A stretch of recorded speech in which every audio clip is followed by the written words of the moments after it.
Adam Hart. Welcome to the Power of Food.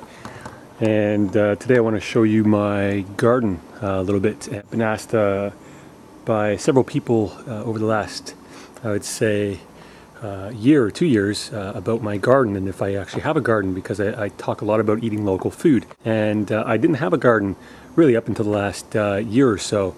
And it's something I've wanted for many, many years, but really just didn't have the time or really the know-how on how to do it properly. And recently I had a roommate who joined me in the house, and he's got a lot of training as far as how to make his own garden. Spent several years doing that. So he introduced us to how to do it, and we've actually started to produce our own food, which is such a phenomenal experience to be able to make and grow your own food, as far as your connection to Mother Earth, and also the nutrient content that you get from some of these foods. And it's kind of my personal experience with getting healthier, and something that I wanted to share with you is that idea is, for me, you know, growing up, really I was a city kid. I grew up in Toronto, Canada, and lived my life kind of just going about my daily routine. Go, go, go, go, go.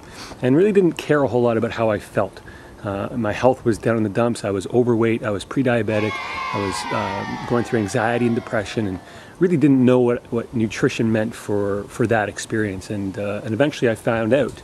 And so that's kind of what I'm sharing now. And what I found was, when I discovered the idea of eating healthier, it also led me to caring more about the environment, eating more local, avoiding genetic modification as far as the seeds that we use in our garden, and just in general, purchasing foods without pesticides, and not so much of the synthetics, artificial flavorings and colors and all that stuff. So the importance of the garden, that's just phenomenal, as far as eating more local and getting seeds from a great source that are non-GMO and also non-hybrid, and really provide the local flavor of what it is that you're trying to produce. And I'll show you a little bit about what I've got in my garden, and you'll see I have quite a bit of lettuce growing. And here we got two really big that's zucchini.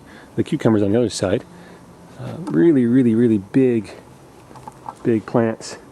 They're growing inside the garden. Phenomenal. And lettuce all around.